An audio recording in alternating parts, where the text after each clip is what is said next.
त्यामुळे वरच्या मजल्यातला कितीही भ्रष्ट झाला तरी तो श्रेष्ठच असतो आणि खालच्या मजल्यातला कितीही श्रेष्ठ असला तरी तो कनिष्ठच राहतो आणि नष्ट होतो. ही सगळ्यात महत्वाची गोष्ट आहे. माणसाने माणसांसाठी घालून दिलेल्या या कारागृहात मी माझं आयुष्य जगणार नाही आणि माझ्या दलित बांधवांना तिथे राहू देणार नाही. माझ्या विचारधारांच्या सुरुंगाने हा तुरुंग फोडून आम्ही इथनं बाहेर पडू, असा उद्घोष डॉक्टर बाबासाहेब आंबेडकरांनी त्या दिवशी केला. कित्येक जणांनी त्यांचा संताप कमी करण्याचा प्रयत्न केला, कित्येक जणांनी त्यांचा उद्वेग कमी करण्याचा प्रयत्न केला, कित्येक जणांनी त्यांना विनंती केली की डॉक्टर बाबासाहेब आंबेडकरांना विनंती केली तुम्ही धर्मांतर करू नका. पण त्यांच्या मनातलं विचारांचं चक्र त्यांनी चालूच ठेवलं. स्वतःच्या विचारांचं युद्ध सुरू झालं. एका जातीत एखाद्या ठिकाणी जन्माला आला म्हणून त्याला गुन्हेगारासारखं आणि जनावरासारखं वागवणं ही माणुसकी आहे का? कोणीच इथे समतेचा धडा घ्यायला तयार नाही. हे बरोबर आहे का? माणसानं माणसाला माणसाची रीत द्यावी, माणसानं माणसाला माणसाची प्रीत द्यावी, एवढीच तर जन्माला आलेल्या माणसाची भावना असते. आणि तेही माणूसपण जर आपण त्या माणसाला देऊ शकत नसू तर आपला या देशात जन्म घेऊन फायदा काय? आणि म्हणून डॉक्टर बाबासाहेब आंबेडकरांच्या मनातलं हे विचारांचं युद्ध सुरूच राहिलं आणि या युद्धाने डॉक्टर बाबासाहेब आंबेडकरांना गौतम बुद्धापर्यंत नेऊन पोहोचवलं. ही सगळ्यात मोठी गोष्ट आहे. डॉक्टर बाबासाहेब आंबेडकरांनी त्यांच्या आयुष्यात खूप सोसलं, खूप सहन केलं. एका नाव्याकडे केस कापायला गेले तेव्हा नाव्यानं त्यांना हकलवून लावलं. शाळेमध्ये गणित सोडवता येत असून सुद्धा फळ्याखालची बाकीच्या लेकरांची डबे बाटतील म्हणून त्यांना फळ्यापर्यंत येऊ सुद्धा दिलं गेलं नाही.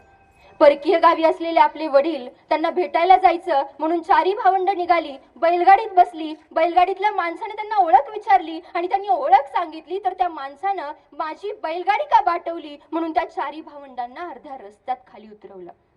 त्यांनी आपल्या आयुष्यात असे अगणित चटके सोसले आणि हे चटके सोसत सोसत करपून टाकणाऱ्या वेदना बाजूला सारून त्यांनी प्रकाशाची नवीन ज्योत निर्माण केली आणि ते पुढं पुढं पाऊल टाकत राहिले. त्यांचं ध्येय एकच होतं, मला शिकायचंय, मला शिकायचंय, मला आणखी शिकायचंय, मला आणखी शिकायचंय. मला असा प्रश्न पडतो की डॉक्टर बाबासाहेब आंबेडकरांच्या घरावर जर आज त्यांच्या नावाची प्लेट असती तर त्या नावाच्या प्लेट खाली त्यांच्या किती पदव्या असल्या असत्या? डॉक्टर बाबासाहेब आंबेडकरांनी त्यांच्या आयुष्यात एकूण 32 पदव्या घेतल्या. 32. एक माणूस त्याच्या उभ्या आयुष्यात किती पदव्या घेऊ शकतो ना याचं हे ज्वलंत उदाहरण. पण आजची आमची पोरं त्यांच्या विचारांना मानत नाहीत, कुठेतरी त्यांच्या विचारांना मागे टाकून ते पुढे यायला लागले. डॉक्टर बाबासाहेब आंबेडकरांनी राजगृह नावाचं घर बांधलं. इतकं मोठं घर बांधलं, राजवाड्यासारखं घर बांधलं. पण त्या राजवाड्यातल्या 3 गोष्टी मात्र अगदी साध्या होत्या. डॉक्टर बाबासाहेब आंबेडकरांची राहण्याची खोली, दुसरं म्हणजे त्यांचं स्वयंपाकघर आणि तिसरं म्हणजे त्यांची अभ्यासाची खोली. त्या ठिकाणी जी पण काही माणसं यायची ती हे बघायचे. त्यांचा दिवाणखाना मात्र ऐश्वर्य संपन्न होता. इतकं ऐश्वर्य की बघावं आणि बघतच राहावं. मग जी पण माणसं आंबेडकरांना भेटायला यायची ते हे बघायचे, हा बदल बघायचे आणि त्यांना प्रश्न पडायचा की असं का, हा बदल कशासाठी? तेव्हा डॉक्टर बाबासाहेब आंबेडकर त्यांना उत्तर द्यायचे की मी ज्या परिस्थितीतून वर आलो त्या परिस्थितीची मला कायम जाणीव राहावी आणि माझे दलित बांधव अजूनही त्याच गरिबीत खितपत पडलेत या गोष्टी मला सतत लक्षात राहाव्यात, म्हणून मी या झोपडीत राहतो. आणि हे दिवाणखान्यातलं ऐश्वर्य यासाठी, कारण जेव्हा पण माझे दलित बांधव मला भेटायला येतील ना तेव्हा हे ऐश्वर्य बघून त्यांच्या लक्षात यावं की आपल्यातलाच एक व्यक्ती, आपल्यातलाच एक माणूस शिक्षणाच्या जोरावर किती मोठ्या अफाट अशा ऐश्वर्याचा धनी होऊ शकतो. डॉक्टर बाबासाहेब आंबेडकरांनी त्यांचं संपूर्ण आयुष्य आपल्या समाजावरती संस्कार करण्यासाठी व्यतीत केलं. त्यांनी आपलं संपूर्ण आयुष्य या लोकांच्या कल्याणासाठी घालवलं. रात्रीचे 2 वाजले होते आणि दिल्लीमध्ये एक पत्रकार सगळ्यांच्या घराबाहेर फेरी मारत होता.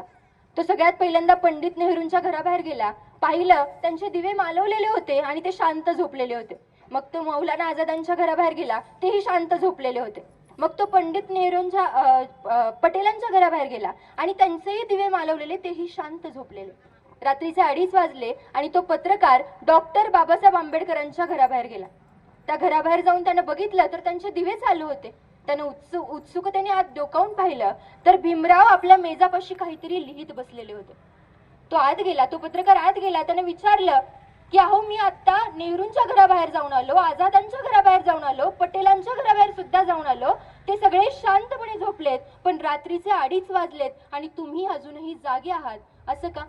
त्यावर डॉक्टर बाबासाहेब आंबेडकरांनी त्या पत्रकाराला उत्तर दिलं की ते सगळे शांत झोपलेत कारण त्यांचा समाज जागा आहे आणि मी जागा आहे कारण माझा समाज झोपलाय. जोपर्यंत माझा समाज जागा होत नाही ना तोपर्यंत मला झोपण्याचा अधिकार नाही. जोपर्यंत मी माझ्या समाजाला जागा करत नाही तोपर्यंत मला विश्रांती घेण्याचा अधिकारच नाही. डॉक्टर बाबासाहेब आंबेडकरांनी त्यांचं संपूर्ण आयुष्य या लोकांना जागृत करण्यात, त्यांची मनं जागृत करण्यात घालवलं. 350 वर्षांपूर्वी छत्रपती शिवाजी महाराजांनी हिंदवी स्वराज्य उभं केलं. 18 पगड जातीतल्या लोकांना एकत्र घेऊन त्यांनी हिंदवी स्वराज्य उभं केलं. त्यांच्या स्वराज्याचा वचननामा होता सर्वांस पोटास लावणे आहे. या देशात जेवढी काही माणसं असतील त्या सगळ्यांना, ते सगळ्यांच्या हाताला काम मिळालं पाहिजे, त्यांना त्यांचं पोट भरण्यासाठी रोजगार मिळाला पाहिजे आणि छत्रपती शिवाजी महाराजांनी ते केलं आणि स्वराज्याचं सुराज्य निर्माण केलं. सुराज्य म्हणजेच लोककल्याणकारी राज्य जिथं स्वातंत्र्य, समता आणि बंधुता नांदत होती. आणि म्हणूनच डॉक्टर बाबासाहेब आंबेडकर त्यांच्या प्रत्येक पत्राची सुरुवात जय शिवराय असं लिहून करीत असत आणि त्यानंतर खाली मजकूर लिहित असत. डॉक्टर बाबासाहेब आंबेडकरांनी आपली राज्यघटना लिहिल्यानंतर व्यक्त केलं की राज्यघटना लिहित असताना छत्रपती शिवरायांचं स्वराज्य माझ्या डोळ्यासमोर होतं. डॉक्टर बाबासाहेब आंबेडकरांनी आपल्या भारताला दिलेली सगळ्यात मोठी देणगी म्हणजे आपल्या भारताचं संविधान आहे. त्यांनी आपली राज्यघटना लिहिली. कितीही अब्जापती असला तरी त्याचं मत एकच आणि कितीही गरीब व्यक्ती असला तरी त्याचं मत एकच, म्हणजे प्रत्येकाच्या मताला समान किंमत देऊन एक सुदृढ लोकशाही निर्माण करण्याचं काम डॉक्टर बाबासाहेब आंबेडकरांनी केलं. त्यांनी हिंदू कोड बिल दिलं, स्त्री शक्तीचा सन्मान केला. आजी, माझी आई, माझी बहीण आणि मी स्वतः इथे बसलेल्या सगळ्या तमाम माझ्या भगिनी शिक्षणाचा हक्क बजावतायत. स्वतःच्या नावापुढे कुणी डॉक्टर, कुणी इंजिनियर, कुणी IPS, कुणी PSI, कुणी शिक्षक या पदव्या लावतायत ना, ते फक्त आणि फक्त डॉक्टर बाबासाहेब आंबेडकरांच्या संघर्षामुळे. खरं पाहायला गेलं तर डॉक्टर बाबासाहेब आंबेडकर हे व्यक्तिमत्व एका जातीच्या किंवा एका वेळेच्या बंधनात अडकून ठेवण्यासारखं, बंदिस्त करण्यासारखं व्यक्तिमत्वच नाही. त्यांचं नेतृत्व, त्यांचं कर्तृत्व अफाट होतं, विलक्षण होतं. त्याची आपण कधी किंमतच करू शकत नाही, एवढं अनमोल त्यांचं कार्य होतं. त्यांचा संघर्ष कधीही न विझणारा, त्यांचे विचार कधीही न बुजणारे. ते म्हणतात ना की विजलो आज जरी मी हा माझा अंत नाही, विजलो आज जरी मी हा माझा अंत नाही, पेटेन उद्या नव्याने हे सामर्थ्य नाशवंत नाही. अगदी तसंच आंबेडकरांचं सामर्थ्य कधीच नाशवंत नाही, फक्त ते आपण आपल्या सर्वांमध्ये तेवत ठेवण्याची गरज आहे. अहो, तो सूर्य सुद्धा उगवताना माणसांमध्ये भेद करत नाही, प्रत्येकाला समान सूर्यप्रकाश देतो. मग आपण सर्वजण माणसांमध्ये का भेद करतो हा प्रश्न या ठिकाणी उपस्थित होतो. त्या सूर्याचा रंग भगवा आहे पण आम्ही त्याला कधी हिंदू म्हणलं नाही. या निसर्गाचा रंग हिरवा आहे पण आम्ही कधी त्याला मुसलमान म्हणलं नाही. आणि त्या अथांग सागराचा रंग निळा आहे पण आम्ही कधी त्याला बौद्ध समजलं नाही. मग निसर्गच जर माणसात भेद करत नसेल तर आपण माणसांनी माणसात भेद का करावा हा सगळ्यात मोठा प्रश्न या ठिकाणी उपस्थित होतो.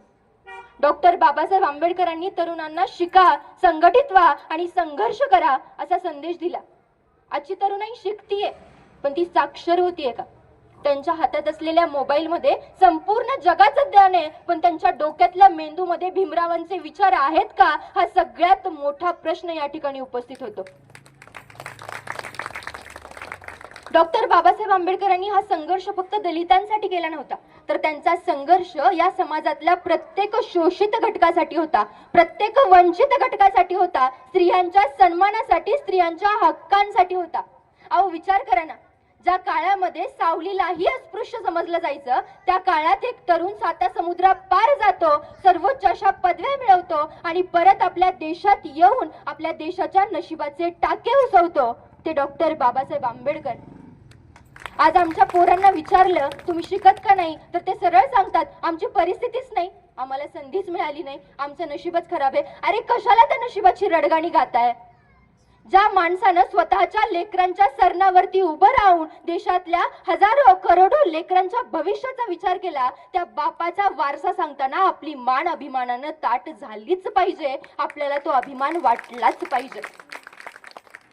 उद्याचं भविष्य हे या तरुणाईच्या हातात आहे. पण ते डीजेच्या गाण्यावर नाचण्यासाठी का भीमरावांचे विचार डोक्यात घेऊन चालण्यासाठी हे आपण लक्षात घ्यायला हवं. लक्षात ठेवा, भीमरावांना डोक्यावर घेऊन नाचण्यापेक्षा त्यांना डोक्यात घेऊन स्वतःचं आचरण करायला शिका. उठा, जागे व्हा आणि शिका, कारण आपला बाप आपल्यासाठी लढला, आता आपल्याला त्याच्यासाठी लढायचंय. या देशातला जाती धर्म नष्ट करायचंय. येणाऱ्या पुढच्या पिढीला डॉक्टर बाबासाहेब आंबेडकरांचे विचार आपल्याला द्यायचेत. आपल्या अंगातलं रक्त सळसळलं पाहिजे अन्यायाविरुद्ध, आपल्या अंगातलं रक्त सळसळलं पाहिजे गरिबीविरुद्ध, आपल्या अंगातलं रक्त सळसळलं पाहिजे अज्ञानाविरुद्ध. जोपर्यंत आपण उठत नाही, आपल्या कर्तृत्वाने, आपल्या विचाराने आणि आपल्या ज्ञानाने आपण मोठं होत नाही, तोपर्यंत आपल्या बापाचा संघर्ष सार्थकी लागणार नाही. एवढं लक्षात ठेवा. शेवटी जाता जाता मला माझ्या आयुष्यातला एक छोटासा प्रसंग तुमच्यासोबत शेअर करायचा आहे. हा प्रसंग मला इथे मुद्दाम सांगायचा आहे. मी जेव्हा या कार्यक्रमासाठी इथे येण्याचं ठरलं तेव्हा मी माझ्या इंस्टाग्राम पेजवरती एक पोस्ट टाकली की मी आपल्या केज शहरात बाबासाहेब आंबेडकरांच्या विचारांचं मंथन करण्यासाठी या ठिकाणी येणार आहे. आणि त्या पोस्टवरती खाली आपल्याच भागातील एका ताईची मला कमेंट आली की जय भीम म्हणायचं की, अशी त्या ताईची मला कमेंट आली.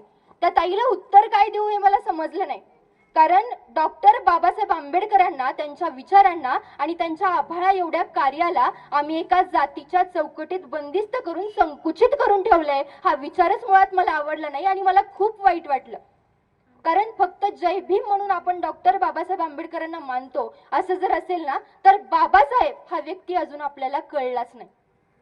मला स्वतःला खूप अभिमान आहे. मला स्वतःला खूप अभिमान आहे की मी जरी त्यांच्या जातीत जन्माला आले नसले तरीही त्यांनी दिलेला शिक्षणाचा वारसा मी सक्षमपणे पुढे नेतेय आणि त्यांच्या विचारांचा प्रचार आणि प्रसार करण्यासाठी मी माझ्या पायावर खंबीरपणे उभी आहे आणि मी त्याची कच कधीच खाणार नाही.